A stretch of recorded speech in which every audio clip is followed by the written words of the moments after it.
Crime City 4 is out in theaters. I went to the theater on a weekday afternoon, the first day of opening, and there were quite a lot of people. People always come to the theater for interesting movies. After the success of the first movie, Crime City has continued as a series. It was planned as a series from the beginning, so it's no surprise that it was successful at the box office. And even the second and third installments of Crime City surpassed 10 million viewers. So there's no need to say anything more. Usually, the number of viewers decreases as the series goes on, but they surpassed 10 million in a row. This alone shows that there is a huge love for Crime City in Korea. There hasn't been a hero movie in Korea until now. There have been series, but very few of them have received this kind of love. The belief that the character will make it. That's probably the biggest reason why Crime City is so successful. The main character, Masukto, will solve the case in the end, no matter what. The action is also very hard-hitting. The action is bigger than the cute. The action is also big because Ma Dong-seok is so huge, and unlike other action stars, he mainly uses his fists.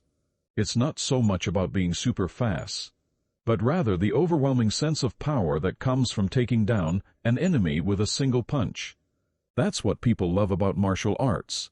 There's also a good dose of humor mixed in, which makes you laugh, unlike the serious faces, and I think that's what people still expect from a Crime City. That's why a lot of people went to the theater during the day on weekdays. Since the magic stone is so powerful, the key is how the villains are. And this time, they are divided into two types of villains. Those who use their heads, and those who use their bodies. In Crime City, the villains who use their bodies are more powerful than their brains. In Crime City 4, Lee Dong-wei plays Jang Dong-kyul, an IT genius, and Kim Moo-yeol plays Baek Chang-ki, a former Special Forces officer who runs an online illegal gambling site. Together, they have a near monopoly on online illegal gambling sites in South Korea, and they're raking in the money. They want all the gamblers to flock to their site. So if any other gambling sites pop up, they ruthlessly take them down. The Philippines is where they run these illegal gambling centers. It would be difficult to have such a huge warehouse in Korea, especially because there is a high chance of being discovered through IP tracing. They make money by gambling separately in the Philippines and broadcasting the broadcast based on that. The assumption is that all the other illegal gambling sites are also in the Philippines. In the beginning, it is shown that they capture and manage IT graduates in Korea. Lee Dong-wei is organizing the game and making money comfortably in Korea. Kim Moo-yeol is playing in the field and complains, so he offers to give him more shares. Unlike before, the villain played by Kim Moo-yeol this time is characterized by quite sophisticated action. Previously, he was a bit simplistic and rushed at me. He was from the Special Forces, so he took a knife and stabbed exactly where he needed to. He has a grandfather as his direct subordinate, and he fights equally with Masukto. He was played by Kim Ji-hoon, who is actually a former boxer and is currently a boxer trainer. I was disappointed that Jang Yisu didn't appear in Crime City 3.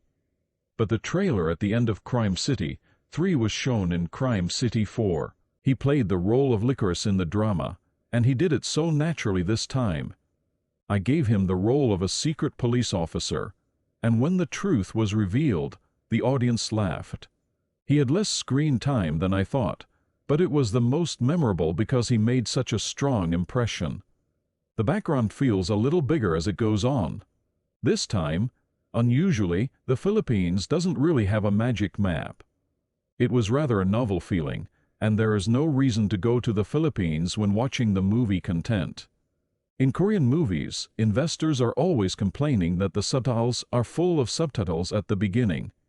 But because it was a big hit, it was neatly absent, just like Hollywood movies only show the producer and distributor. Overall, there were fewer laugh lines, but the audience laughed quite a bit in the middle of the movie. It seems that Ma Dong-seok is quite sincere about humor, but it was difficult to include it this time. As the series continues, people seem to be most curious about whether it will continue to be successful. and I think this fourth installment of Crime City will be successful. I don't know if 10 million viewers is more than just success, but at least it's a movie that's fun to watch and not boring to watch. If there's a disappointment, I think it's the villain. The villains in the first and second movies were a little bit like that, because they didn't have as much impact as Yoon Kae-sung in Crime City 1 and Sun Soo-kyu in Crime City 2. At the end of the movie, the subtitle says that it was inspired by a real case, which was covered in I Want to Know. As the series continues, the fatigue can increase, but I think it will be fine at least until Crime City 4. Especially when I call out Soo-kyu in a crisis.